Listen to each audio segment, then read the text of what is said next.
ಯೇಸು ಕ್ರಿಸ್ತನ ನಾಮದಲ್ಲಿ ನಿಮ್ಮೆಲ್ಲರನ್ನು ವಂದಿಸುವಂತವನಾಗಿದ್ದೇನೆ. ಈ ಬೆಳಗಿನ ಜಾವದಲ್ಲಿ ವಾಕ್ಯ ಓದಿಕೊಳ್ಳೋಣ.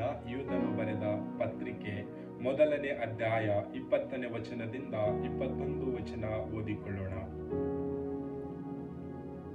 ಪ್ರಿಯರೇ, ನೀವಾದರೂ ನಿಮಗಿರುವ ಅತಿ ಪರಿಶುದ್ಧವಾದ ಕ್ರಿಸ್ತ ನಂಬಿಕೆಯನ್ನು ಆಧಾರ ಮಾಡಿಕೊಂಡು ಭಕ್ತಿಯಲ್ಲಿ ಅಭಿವೃದ್ಧಿಯನ್ನು ಹೊಂದುತ್ತಾ ಪವಿತ್ರಾತ್ಮ ಪ್ರೇರಿತರಾಗಿ ಪ್ರಾರ್ಥನೆ ಮಾಡುತ್ತಾ ನಿತ್ಯ ಜೀವಕ್ಕಾಗಿ ನಮ್ಮ ಕರ್ತನಾದ ಯೇಸು ಕ್ರಿಸ್ತನ ಕರುಣೆಯನ್ನು ಎದುರು ನೋಡುತ್ತಾ ನಿಮ್ಮನ್ನು ದೇವರ ಪ್ರೀತಿಯಲ್ಲಿ ಕಾಪಾಡಿಕೊಳ್ಳಿರಿ.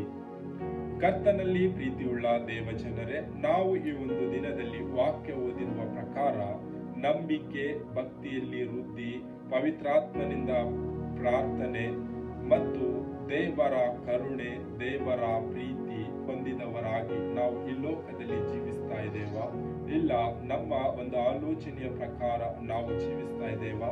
ನಮ್ಮನ್ನೇ ನಾವು ಪರೀಕ್ಷೆ ಮಾಡಿ ನೋಡಿಕೊಳ್ಳೋಣ. ನಾವು ಕ್ರಿಸ್ತನಲ್ಲಿ ಇಟ್ಟಿರ್ತಕ್ಕಂಥ ನಂಬಿಕೆ ಎಂಥದಾಗಿದೆ ಎಂಬುದಾಗಿ ನೋಡುವಾಗ ಅದು ಅತಿ ಪರಿಶುದ್ಧವಾದಂಥದ್ದಾಗಿದೆ.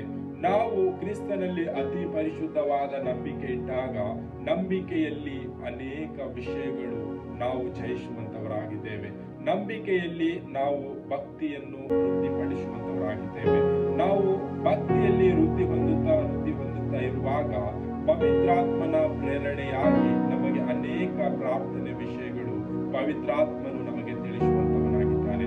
ಪವಿತ್ರಾತ್ಮನ ಪ್ರೇರಣೆಯಾಗಿ ನಾವು ಪ್ರಾರ್ಥನೆ ಮಾಡುವಾಗ ಅನೇಕ ಬಂಧನಗಳು ಬಿಚ್ಚಿ ಬೀಳುವಂತದಾಗಿದೆ.